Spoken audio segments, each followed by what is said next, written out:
मंत्र सिद्ध करना आए, क्या तरीका है? तो मैं सबसे पहले आपको ग्रंथों में जो कुछ लिखा है उसे बताता हूँ। तंत्र शास्त्र में कहा गया आदो ध्यानम ततो मंत्रम। आदि में, शुरू में क्या करें? ध्यान करो, तथा मंत्रम। पहले ध्यान करके बैठिए और उसके बाद में आप मंत्र जाप करिए, और फिर ध्यान के अंत में भी मंत्र जाप कीजिए। पहले अर्थ पढ़ देता हूँ। आदो ध्यानम, शुरू में ध्यान, ततो मंत्रम, उसके बाद में फिर मंत्र जाप। ध्यानस्यांते मंत्रम जपेत, ध्यान के अंत में भी मंत्र को जपना। ध्यान मंत्र समायुक्तः शीघ्रम सिद्ध्यति साधकः। साधक को दो चीजें ध्यान में रखनी है कि ध्यान और मंत्र दोनों का मेल बैठा है, तो बहुत जल्दी सिद्धि प्राप्त होगी। अब इसको समझना, जब आप कोई भी मंत्र जाप करते हैं, पहले ध्यान में उतरिए। ध्यान में कैसे उतरना? आप किसी इष्ट देव का मंत्र जाप करने लगे हैं, राम जी का, कृष्ण भगवान का, दुर्गा माता का, लक्ष्मी नारायण का, शिव जी का। मान लीजिए शिव जी का ध्यान कर रहे हैं आप, तो आप पहले भगवान शिव के नामों को मन में लेकर आइए। वह आशुतोष है, शीघ्र प्रसन्न होते हैं। वो शंकर हैं, कल्याण करते हैं। वो शिव हैं, भला करते हैं। कष्टों को हरने वाले हैं, सबके दाता भंडारी हैं, ओगड़दानी।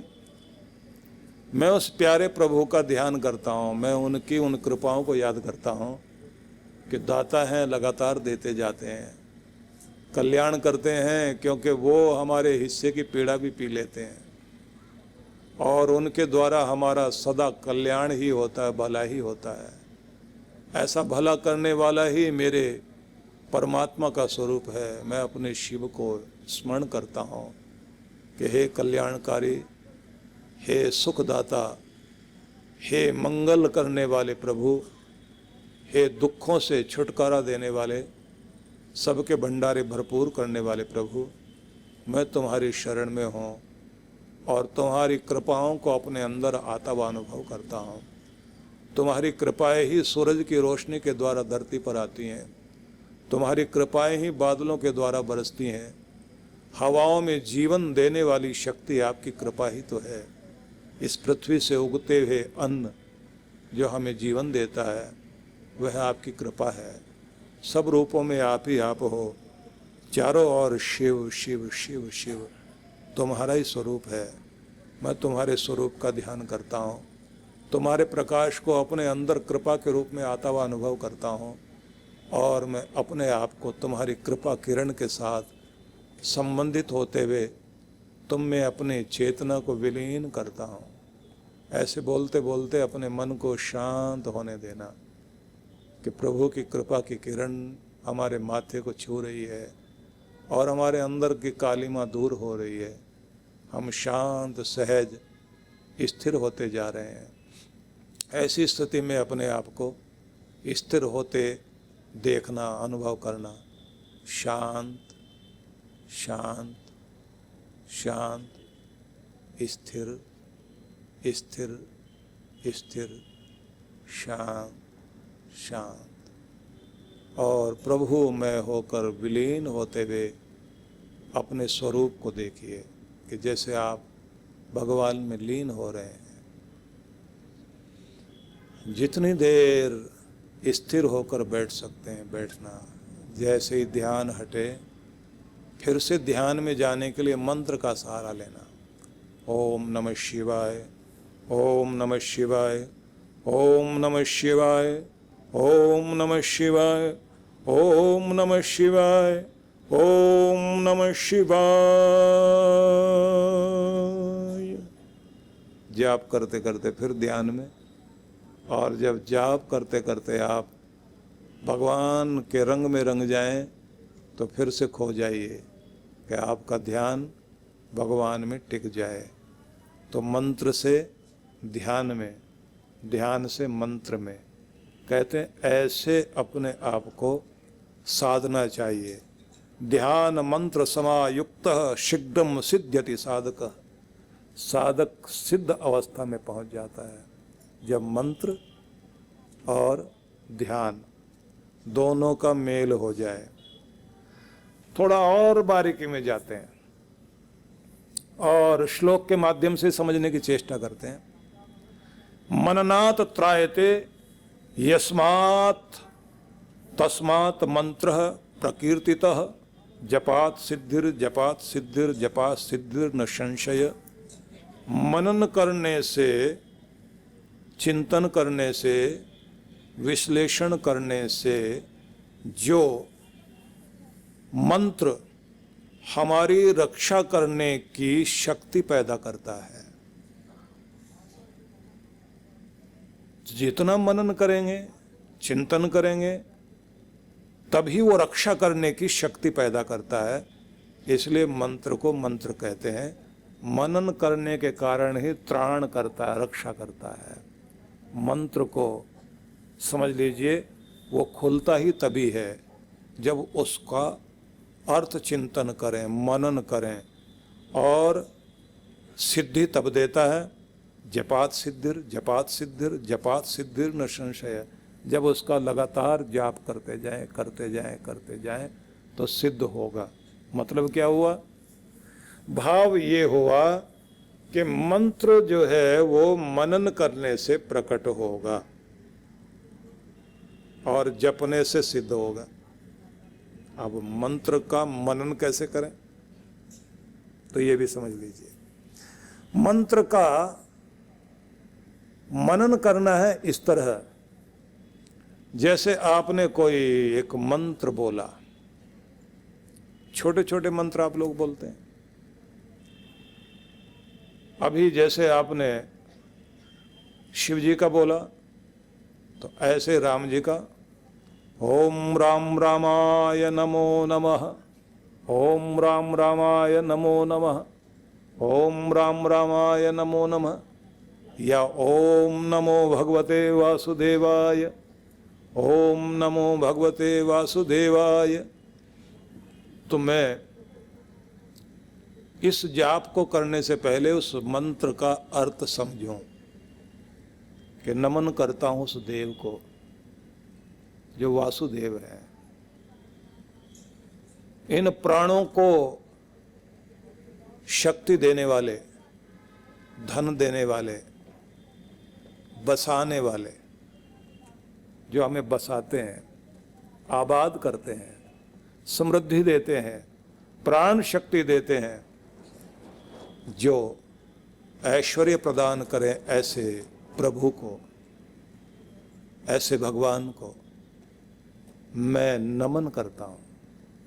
मेरे प्रभु जो प्राणों को नई शक्ति देते हैं, ऊर्जा देते हैं, समृद्धि देते हैं, हमें आबाद करते हैं, ऐश्वर्य प्रदान करते हैं, ऐसे प्यारे प्रभु को नमन करता हूँ। ओम नमो भगवते वासुदेवाय, ओम नमो भगवते वासुदेवाय।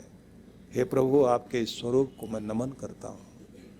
तो इस रूप को ध्यान में रखते हुए अब आपने मंत्र का अर्थ समझ लिया, लेकिन समझने के बाद अभी आपको इतना ही पता लगा कि जैसे किसी ने मिठाई का नाम लिया, रसगुल्ला कहा, लेकिन अभी रसगुल्ले का रस आपके अंदर आया नहीं है।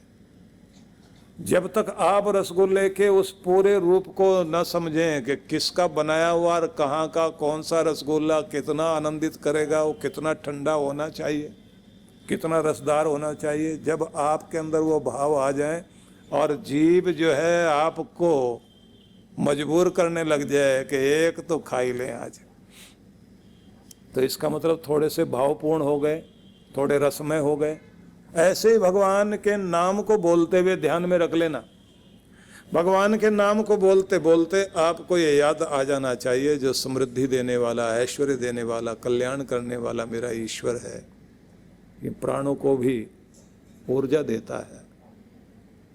उस प्यारे प्रभु की कृपा मेरे अंदर किस तरह बह रही है, प्राण चल रहे हैं लगातार।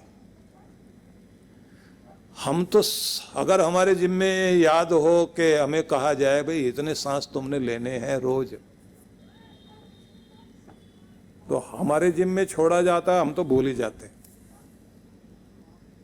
क्योंकि हम तो सोते हुए, काम करते हुए या किसी चीज में लगकर भूल जाते कि अभी सांस भी लेना। लेकिन कोई तो है जो ये सांस के सरगम को लगातार चला रहा है, जिम्मेदारी किसी ने ले रखी। उस मेरे प्यारे प्रभु को हम प्राणों का प्राण कहते हैं। प्राणों का भी प्राण वही है, और जो प्राणों का भी प्राण है, सबसे प्यारा दुनिया में क्या, ना धन ना रिश्ता, कुछ भी नहीं, सबसे ज्यादा प्यारा प्राण है। और हम लोग किसी को बहुत प्यार के साथ बोल देते हैं, वो तो प्राण प्रिय है, प्राण से भी प्यारा है मुझे। लेकिन जो प्राणों का भी प्राण हो वो कितना प्यारा होगा। प्राणों को भी प्राण जो देता है वो भगवान है, तो उसको आप कितना प्यारा कहोगे। सबसे प्यारा तो वही है। तो आपने कहा कि हे प्राण प्रिय, प्राणों के भी प्राण, मैं तेरा नाम जपने चला हूं। प्राणों को शक्ति देने वाले भगवान, और इस सरगम को लगातार चलाने वाले मेरे प्यारे, मैं तेरे प्रति धन्यवाद करने चला हूं। अब आपका ध्यान भगवान के प्रति किस तरह का हो गया, प्रेम भरा हुआ हो गया, आभार वाला हो गया। तो ये मनन है, ये मनन ही है जो कमाल करेगा आपकी जिंदगी में, आपके मंत्र में शक्ति भर देगा। क्योंकि जब तक प्यार नहीं उतरेगा, आपका मंत्र जो है वो एक, जैसे कोई मशीन से या किसी टेप रिकॉर्ड में कोई रिकॉर्ड करके आप बोल रहे हो ना, या उसको बजा रहे हो। रिकॉर्ड प्लेयर को आप जो है प्ले कर दें तो उसके अंदर से आवाज आती रहती है ना, तो बात नहीं बनती। जब आप इसका चिंतन मनन करते हैं, अब बात बनने लगे। अब आपको क्या लग रहा है, कि आपको लगता है कि मैं अपने आप को जोड़ रहा हूँ उस प्यारे के साथ, जो मेरे प्राणों को लगातार प्राण दे रहा है, धड़कनों को जो धड़का रहा है, मेरी जो हृदय गति है, जीवन गति जिससे चल रही है, मैं उस प्यारे के साथ संबंधित हूँ। और जैसे ही आप कहते हैं, नमन करता हूँ तुम्हें, अपने आप को झुकाकर तुम्हें आदर देता हूँ। ओम नमो भगवते वासुदेवाय। अब ऐसे बोलते बोलते आप भगवान के निकट हो रहे हैं। और जैसे जैसे आप जाप करते जाएंगे तो जपात सिद्धिर जपात सिद्धिर जपात सिद्धिर न संशय, कि बस जप करते चले जाइए, अब इसी से सिद्धि मिलेगी, इसमें कोई संशय नहीं है।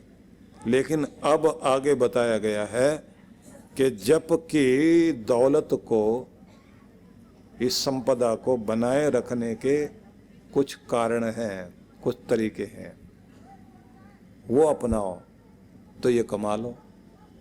अब वो बताता हूँ आपको, थोड़ी सी बारीकी में जाना चाहिए, अच्छा लगेगा आपको। तो लिखा है, मनः संघरणम शौचम मौनम मंत्रार्थ चिंतनम मनो निग्रहम। मतलब ये हो गया, मन संघरणम, मन को निग्रह करना। मंत्र में, जाप करने में जो चीज़ें अपनाने वाली होती हैं, उसमें कुछ चीज़ें हैं जिनको आप कहते हैं कि सबसे पहले मन संघरणम शौचम मौनम मंत्रार्थ चिंतनम अव्यग्रत्वम अनिर्वेदो जप संपत्ति हेतवः। पहली चीज हुई मन का निग्रह, कंट्रोल। ये सीखना चाहिए। कैसे? मन की एकाग्रता इस तरह बनाइए जिस तरह से आप सूरज की किरणों को एक जगह इकट्ठा करके शीशे के माध्यम से, मैग्नीफाइंग ग्लास के जरिए, कोई भी शीशा आप ले लेते हैं ना, ये लेंस जो चश्मे वाला है, इसी को आप सूरज की तरफ कीजिए, फोकस बनाइए कागज पर। अब सूरज की किरणें एक जगह केंद्रित हो गई। केंद्रित होने का परिणाम, जैसे कागज पर, कपड़े पर, किसी पर भी डालेंगे उसे, बस हाथ नहीं हिलने देना। थोड़ी देर के बाद कागज में काला काला घेरा बनना शुरू होगा। इसका मतलब है कि सूरज की रोशनी, किरणें काम करने लग गई। थोड़ी देर के बाद आप देखेंगे कागज में आग पकड़ ली, जलना शुरू हो गया, चाहे रुई हो, कागज हो, कपड़ा हो। बिखरी भी सूरज की किरणें किसी को नहीं जला रही। आपकी सारी बिखरी भी शक्तियां कुछ भी काम नहीं आती।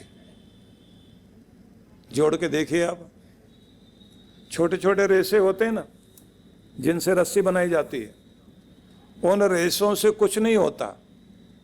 कपास जो है आपकी, कपास को आप देखिए, हाथ में पकड़िए, उससे हल्का सा खींच के देखें, धागा निकलता है उसके अंदर से, लेकिन वो धागा कुछ भी नहीं कर पा रहा जो आप खींच रहे हैं। लेकिन जैसे उस धागे से आप बटते चले जाएंगे और एक रस्सी बना लीजिए, इतनी बड़ी ताकत हो जाएगी, उनके सारे जुड़ गए ना। ये एकता की शक्ति है, संगठन की शक्ति है। परम पूज्य सद्गुरुदेव श्री सुधांशु जी महाराज एवं डॉक्टर अर्चिका दीदी जी के पावन सानिध्य में शिव मंगल महोत्सव 8 से 10 मार्च 2024 दिल्ली स्थित आनंदधाम आश्रम में होने जा रहा है महाशिवरात्रि पर भव्य एवं विशाल कार्यक्रम।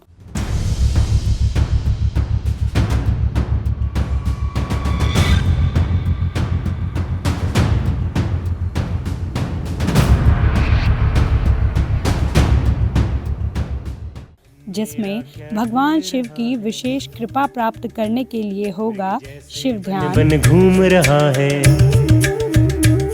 जो पार्थिव शिवलिंगों के साथ रुद्राभिषेक,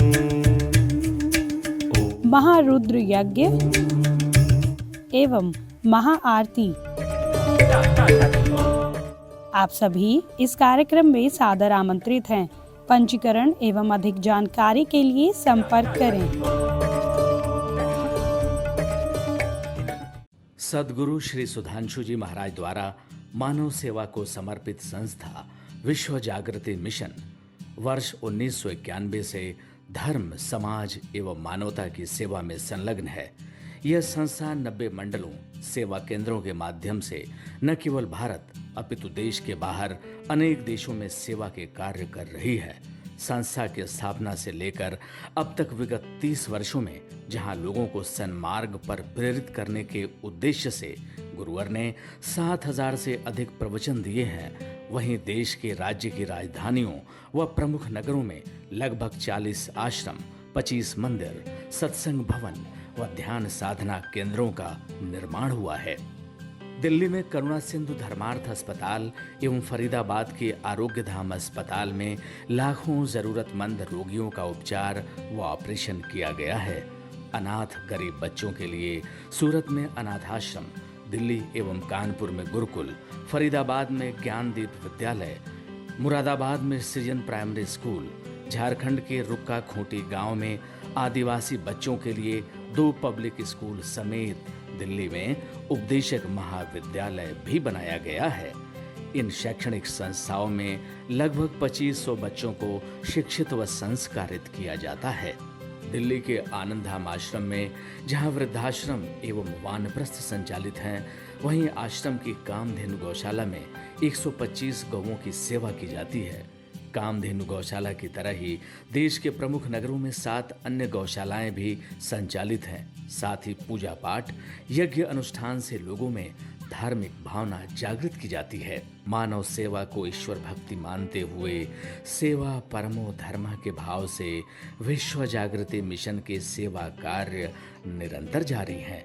आइए मिशन के सेवा पथ पर बढ़ते कदमों में कदम से कदम मिलाकर चलें और मानवता की सेवा में दान सहयोग कर पुण्य के भागीदार बने।